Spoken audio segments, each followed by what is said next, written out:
La poussière collait à son visage alors qu'elle se tenait pieds nus dans l'enclos. Émilie ne bougeait pas. Sa robe déchirée flottait dans le vent sec. En face d'elle, l'étalon noir grattait le sol, tête basse, souffle saccadé, prêt à charger. À l'extérieur de la clôture, des hommes riaient, mais Émilie ne les entendait plus.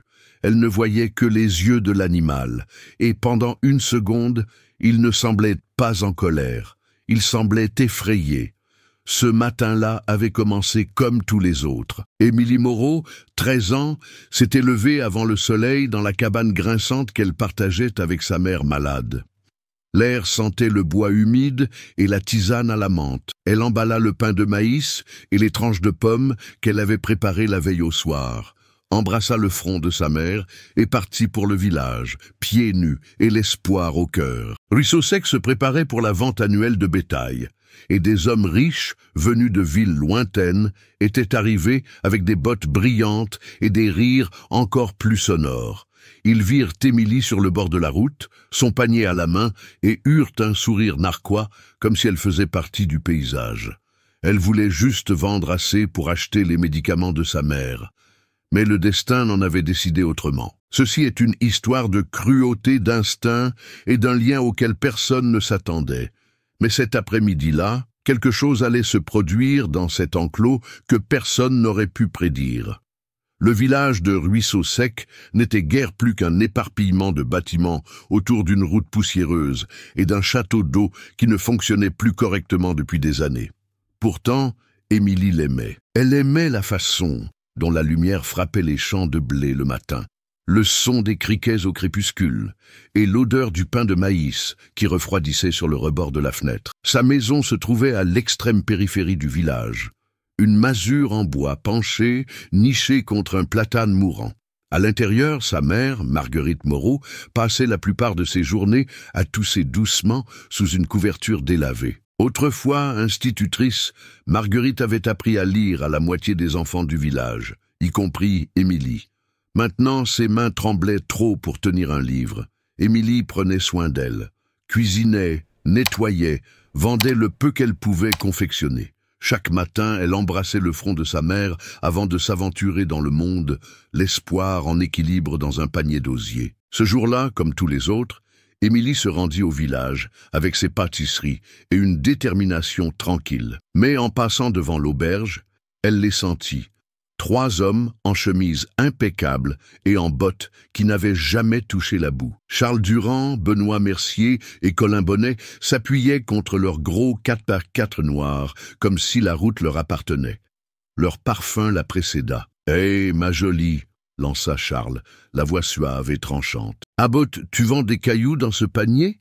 Émilie continua son chemin, le menton baissé, mais Colin lui barra la route. « Voyons voir ce que la petite paysanne nous a apporté. » Il arracha le tissu de son panier, en voyant des tranches tièdes de pain de maïs rouler dans la poussière. Émilie s'agenouilla vivement, les mains tremblantes, en ramassant la nourriture. « Ne gaspille pas ta salive, » rit Benoît. Elle ne sait probablement même pas parler. Les villageois détournèrent le regard. Personne n'intervint. Émilie se releva, tenant le pain abîmé dans ses doigts tremblants. Elle ne pleura pas. Pas devant eux. Elle se contenta de regarder Charles Durand, les yeux fixes, malgré la chaleur qui lui montait aux joues. Il sourit comme un homme qui aurait trouvé un nouveau jouet. « Plutôt courageuse, » dit-il. « Voyons combien de temps ça va durer. » Et dans ce sourire, il y avait la première ombre de quelque chose de bien pire. Émilie ne dormit pas cette nuit-là. Elle resta assise sur les marches de la cabane, les bras enroulés autour de ses genoux, écoutant le vent siffler à travers le platane. À l'intérieur, la respiration de sa mère était rauque, comme des feuilles traînant sur du bois. Le flacon de médicaments sur la table était presque vide, et la paix n'arrivait pas avant 2 semaines. Elle avait besoin d'un miracle, ou du moins d'un peu plus de bonté de la part du monde. Le lendemain après-midi, alors qu'elle passait devant le champ de foire en bordure du village, la voix de Charles Durand déchira l'air comme une lame. « Émilie, j'ai un travail pour toi. » Elle s'arrêta, hésitante, mais se retourna. Charles s'appuyait contre la clôture de l'enclos avec son habituel sourire suffisant. Benoît et Colin l'encadraient, mâchonnant des cure-dents et ricanant. « C'est simple. dit Charles. J'ai laissé tomber quelque chose dans l'enclos tout à l'heure, un bandana très cher. Je parie que tu pourrais l'attraper vite fait, non? Elle jeta un coup d'œil à l'enclos. À l'intérieur, un énorme étalon noir arpentait lentement, son pelage brillant comme de l'huile, les naseaux frémissants, les muscles tressaillant sous sa peau. L'animal semblait à demi sauvage. Émilie secoua la tête. Ce cheval a l'air méchant, Charles rit. Il est juste un peu nerveux.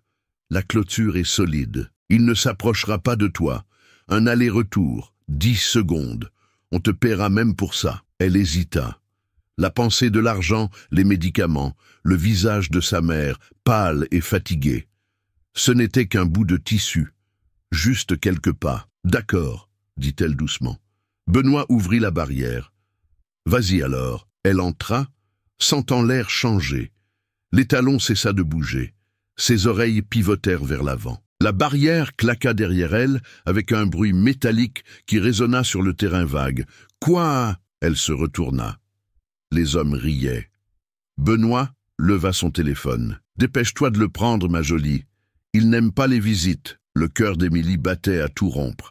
Le cheval la fixait maintenant, des yeux noirs et profonds, rivés sur elle comme un faucon sur sa proie. Il fit un pas lent, puis un autre. Elle recula, les mains tremblantes. « Ce n'est pas drôle, » murmura-t-elle. Colin siffla. « Voyons si elle court. » Émilie resta figée. Son souffle se coupa. L'étalon baissa la tête et gratta la terre, renâclant violemment. Il n'y avait pas de bandana, pas de travail. Seulement elle et lui. Et le bruit de 3 hommes qui riaient de l'autre côté de la clôture. Elle ferma les yeux et murmura « S'il te plaît, ne me fais pas de mal. » Mais dans le silence qui suivit, personne n'entendit. Le lendemain matin, l'histoire s'était déjà répandue. À Ruisseau Sec, les rumeurs voyageaient plus vite que le vent. Au lever du soleil, la moitié du village avait entendu parler de « la pauvre fille » et de l'étalon sauvage. Certains disaient que le cheval l'avait presque tuée. D'autres affirmaient qu'elle avait un don surnaturel avec les animaux. Mais personne ne mentionnait les rires. Personne ne parlait des 3 hommes derrière la clôture. À l'épicerie du village, Émilie entra pour acheter de l'aspirine pour sa mère. Les conversations cessèrent. Les regards la suivirent comme si elle portait une malédiction. La caissière ne sourit même pas en faisant glisser les pièces sur le comptoir. « Gardez la monnaie », dit doucement Émilie. Personne ne répondit. Dehors, 2 garçons de son école passèrent en ricanant. « Hé, la charmeuse de chevaux !» lança l'un d'eux. « Ça fait quoi d'être la meilleure amie d'un monstre ?» Elle continua son chemin. Sa gorge brûlait, mais elle ne pleurerait pas. Pas ici, pas encore. À la maison, Marguerite remarqua le silence de sa fille. « Tu es terriblement silencieuse aujourd'hui, » dit-elle entre 2 quintes de toux. Émilie se força à sourire, juste fatiguée. Marguerite tendit une main tremblante. « Tu sais, il y a une sorte de force dans le silence, mais ne le laisse pas se transformer en honte, quoi qu'ils aient dit, quoi qu'ils pensent. Je sais qui tu es. » Émilie hocha la tête, mais sa poitrine semblait vide. Plus tard cet après-midi-là, elle repassa devant l'enclos, vide maintenant, à l'exception des mouches qui tournoyaient au-dessus de la poussière. Elle fixa la barrière, se souvenant du bruit sourd de sa fermeture, du souffle rauque derrière elle. Elle pouvait encore sentir l'air bouger lorsque l'étalon s'était approché. Mais il n'avait jamais chargé. Il s'était juste arrêté. Et d'une manière ou d'une autre, cela déconcertait encore plus les gens. Benoît l'avait filmé. Un court clip tremblant qui fit son chemin en ligne à la tombée de la nuit. On la voyait debout au milieu de l'enclos, l'étalon arpentant, renâclant, tournant autour d'elle, mais ne frappant jamais. La vidéo devint virale au village. Elle est maudite. Elle a ensorcelé la bête. Elle a probablement tout manigancé pour attirer l'attention. Certains chuchotaient même que c'était un faux, que Charles avait dressé le cheval pour qu'il reste calme, juste pour jouer un mauvais tour. Personne ne demanda comment elle se sentait. Le 2e jour, Émilie ne quitta pas la maison. Elle resta aux côtés de sa mère, lui donnant la soupe à la cuillère entre des lèvres trop fatiguées pour manger. La nuit, elle s'asseyait près de la fenêtre, contemplant le clair de lune qui frappait les champs vides. Puis, vers le crépuscule, elle vit quelque chose d'étrange, une silhouette, immobile et silencieuse, appuyée contre la clôture de l'autre côté de la route. Il était grand, avec de larges épaules et un chapeau usé enfoncé sur les yeux. Il resta là un long moment, les bras croisés, regardant simplement vers le vieil enclos. Puis il se tourna et disparut dans les arbres. Émilie regarda jusqu'à ce que le vent se calme à nouveau. Elle ne savait pas qui il était, mais pour la première fois depuis des jours, elle ne se sentit pas complètement seule. Cette nuit-là, alors que le ciel saignait d'orange et de pourpre, un orage arriva des collines. La maison grinçait sous le vent, le platane gémissait. Émilie resta éveillée, sa main posée sur le bras de sa mère, écoutant la tempête. Le souvenir de ce cheval ne la quittait pas. Pas sa puissance, pas sa taille, mais la façon dont il l'avait regardée, comme s'il savait, comme s'il reconnaissait quelque chose qu'elle ne voyait même pas en elle-même. Dehors, le vent hurlait, mais à l'intérieur, le silence semblait dire « Ce n'est pas encore fini ». Avez-vous déjà vu un moment où un animal a agi de manière plus humaine que les gens autour de lui? Laissez un commentaire ci-dessous et racontez-moi. Parfois, votre histoire peut toucher quelqu'un qui se sent tout aussi invisible. Et si le silence d'Émilie vous semble familier, vous n'êtes pas seul. Le soleil se leva lentement sur Ruisseau Sec, projetant de longues bandes dorées sur la route déserte. Émilie se tenait dehors avec un seau d'eau et une poignée de pain rassis. Sa mère avait dormi toute la nuit, pour la première fois depuis des jours, une petite victoire. Elle l'entendit avant de le voir. Un bruit sourd et régulier, des sabots, lourds, familiers. Elle se tourna vers la route. Là, marchant lentement et seule dans la lumière du petit matin, se trouvait l'étalon noir. Minuit. Il ne courait pas, il ne ruait ni ne renâclait. Il marchait comme s'il était à sa place, la tête basse, la poussière s'enroulant autour de ses jambes, comme du brouillard. Émilie se figea. Personne ne le suivait. Pas de corde, pas de licol, juste lui, descendant le chemin comme s'il avait pris une décision. Il s'arrêta au bord de sa cour. Ils se regardèrent à travers la clôture. Minuit expira bruyamment par les naseaux. Un son doux, presque un souffle. Puis, il avança et plia un genou. Il s'abaissa. Le souffle d'Émilie se coupa. L'étalon s'agenouilla. Pas de douleur, pas de peur. Comme s'il le voulait, comme un geste. Elle laissa tomber le pain. Prudemment, lentement, elle s'avança. Ils se tenaient maintenant à quelques mètres l'un de l'autre, la même distance que dans l'enclos. Mais cette fois, il n'y avait pas de cris, pas de barrière qui claque, pas d'homme qui rine. Juste le son des oiseaux qui se réveillaient. Elle leva une main tremblante. Minuit ne broncha pas. Ses doigts effleurèrent le côté de sa tête. Chaud, réel, présent. L'instant s'étira. Depuis sa véranda, Marguerite regardait, silencieuse. Derrière une fenêtre fissurée, un vieux rideau bougea tandis qu'un voisin jetait un coup d'œil. Personne ne pouvait comprendre ce qu'il voyait. Pas même Émilie. Mais une chose était claire, il était venu à elle, pas par peur, pas par instinct, mais peut-être par reconnaissance. À midi, tout le village était au courant. Minuit s'était rendu à la maison des Moreau, seul, et s'était agenouillé.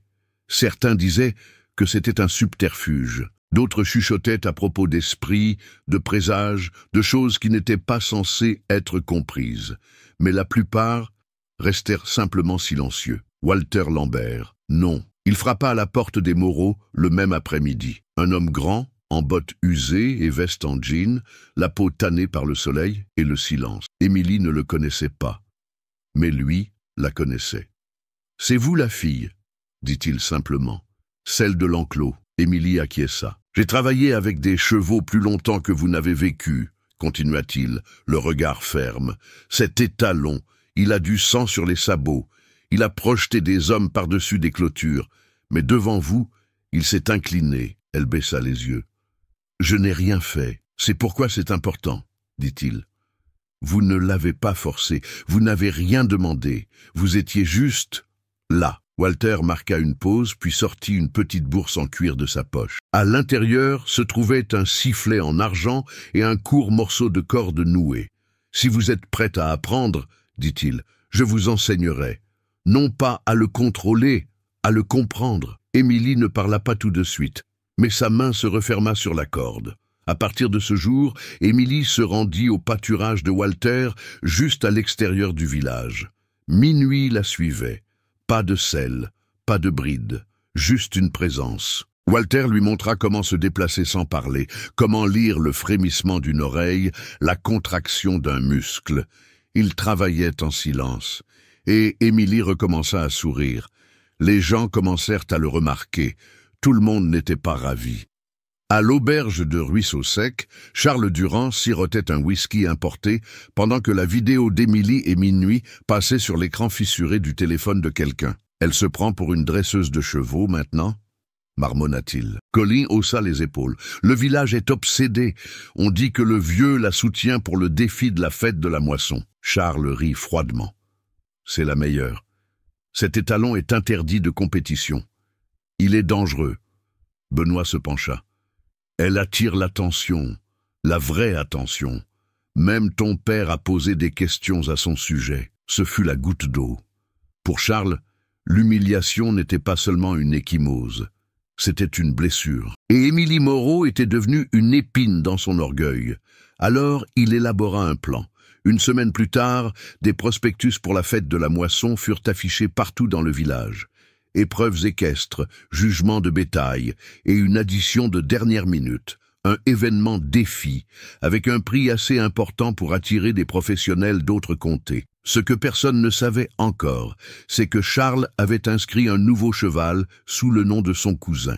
Un quarter-horse noir au bilan brutal, fort, rapide, méchant, et entraîné pour le chaos. Mais ce n'était pas tout. Il tira également des ficelles pour s'assurer que Minuit serait autorisé à participer, si quelqu'un pouvait prouver que l'étalon était suffisamment sûr pour le ring. Que le village voie ce qu'elle est vraiment, dit-il à Colin en ricanant. Qu'elle monte devant une foule et essaie de contrôler un monstre. Colin leva son verre. « Sné, et si le cheval perd la tête ?» Charles sourit sans chaleur. « Alors on arrêtera de prétendre qu'elle est spéciale. » Aux abords du village, Émilie brossait la crinière de Minuit dans la lumière déclinante, inconsciente du plan qui se tramait. Mais quelque chose dans l'air semblait plus lourd que d'habitude. Elle leva les yeux vers les collines.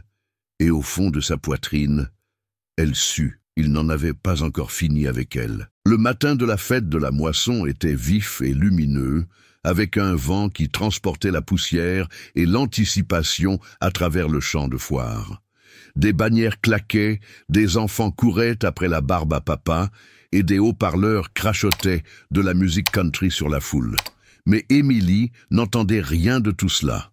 Elle se tenait derrière les enclos de préparation dans une chemise de flanelle de seconde main, un jean trop court de 5 centimètres, et la corde de Walter à la main. Minuit se tenait à côté d'elle, immobile mais alerte, son pelage noir luisant au soleil. « Souviens-toi, » dit Walter doucement.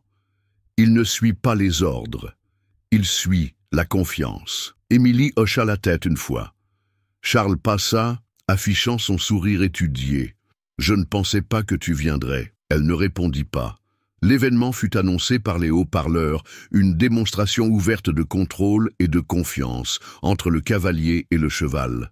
Pas de selle, pas de reine, pas d'ordre, juste l'instinct. Quand Émilie entra dans l'arène, la foule murmura. C'est la fille Moreau, avec ce cheval, que quelqu'un l'arrête. Mais personne ne le fit. La barrière se referma derrière eux. Émilie prit une lente inspiration. Minuit resta immobile. Le monde sembla s'effacer. Les bannières, le bruit, le souvenir de la clôture qui claque. Elle leva la main. Aucun signal. Aucune pression. Juste une présence. Minuit marcha. Il fit d'abord lentement le tour de l'arène, les sabots martelant comme un battement de cœur, puis plus vite, trottant, galopant, serpentant entre les poteaux et les barils comme s'il connaissait le chemin avant que son corps ne bouge. La foule tomba dans le silence. Elle grimpa sur son dos en pleine course, sans selle, sans mort, juste ses doigts emmêlés dans sa crinière et son cœur battant au rythme de sa foulée. Au dernier virage, un drapeau se détacha et vola au visage de Minuit. Il se cabra, la foule haleta, mais Émilie ne tira pas. Elle ne cria pas. Elle se pencha en avant et murmura « Tout va bien, je suis là ». Minuit redescendit lentement, calme, et resta immobile. La reine était silencieuse, puis des applaudissements. Pas bruyants au début, pas déchaînés, mais réels. Un par un, les gens se levèrent, même ceux qui s'étaient détournés auparavant, même ceux qui avaient ri. Sur le côté, Charles était assis, figé, la mâchoire crispée. Benoît dit quelque chose à voix basse, mais Charles n'entendit pas. Il regardait simplement la fille et le cheval sortir calmement du ring. Émilie ne resta pas pour la remise des prix. Elle n'avait pas besoin d'une récompense. Elle mena simplement Minuit par les rênes à travers le champ de foire, dépassant les gens, à travers la poussière et la lumière, jusqu'à ce qu'il soit de nouveau seul. Et à cet instant, le soleil dans son dos, le cheval respirant calmement à ses côtés, elle sentit enfin ce qu'ils avaient essayé de lui voler. Pas seulement la dignité, pas seulement la sécurité, mais le pouvoir. Celui qui ne crie pas, celui qui n'a pas besoin de permission. Le lendemain matin, le village de Ruisseau-Sec semblait différent. Pas plus bruyant, pas plus affairé, juste plus calme, comme si quelque chose s'était déposé dans la poussière. Émilie traversa le marché des fermiers avec Minuit à ses côtés. Personne ne rit cette fois, personne ne détourna le regard. Une femme de la boulangerie lui tendit un petit pain chaud, gratuitement. L'homme du magasin d'aliments pour animaux hocha la tête une fois, lentement et honnêtement. À la maison, Marguerite s'assit dans son lit pour la première fois depuis des semaines.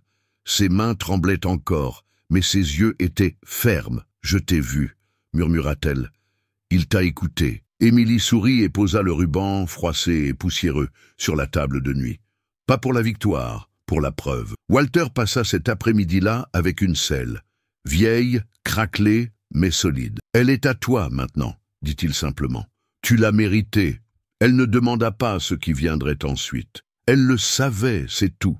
À partir de ce jour, les gens vinrent aux abords du village non pas pour les affaires, mais pour quelque chose de plus tranquille. Ils venaient regarder Émilie monter Minuit à travers les champs au crépuscule. Pas de cris, pas de fouet, juste le vent, et le rythme, et la confiance. La fille, qu'ils ignoraient autrefois, était devenue autre chose. Pas une dresseuse, pas une star, mais un rappel que parfois, ce qui nous sauve ne parle pas. Il se montre, c'est tout, et reste. Peut-être connaissez-vous quelqu'un comme Émilie, quelqu'un de silencieux, négligé, traité comme s'il n'avait pas d'importance, jusqu'au moment où il en a. Ou peut-être avez-vous été cette personne. Si cette histoire a touché quelque chose en vous, prenez une seconde. Laissez un commentaire. Dites-moi quelle partie vous a marqué. Et dites-moi d'où vous regardez. J'aimerais savoir jusqu'où des histoires comme celle-ci peuvent voyager. Parce que parfois, une simple histoire sur une fille et un cheval peut nous rappeler. Les liens les plus forts n'ont pas besoin de mots, juste du courage et un peu de cœur.